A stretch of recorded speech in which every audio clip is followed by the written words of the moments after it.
সেই নবীজির উম্মত যারা, দো জাহানের ধনী তারা। সেই নবীজির উম্মত যারা, দো জাহানের ধনী তারা। মাফ চাইলে মাফ করিবে বলেছে কোরআনে, মাফ চাইলে মাফ করিবে বলেছে কোরআনে।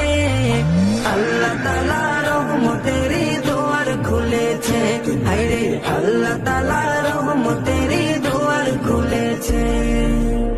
আকাশেতে লক্ষ তারার জোনাক জ্বলেছে, আকাশেতে লক্ষ তারার জোনাক জ্বলেছে। আল্লাহ তাআলা রহমতের দুয়ার খুলেছে, হায়রে আল্লাহ তাআলা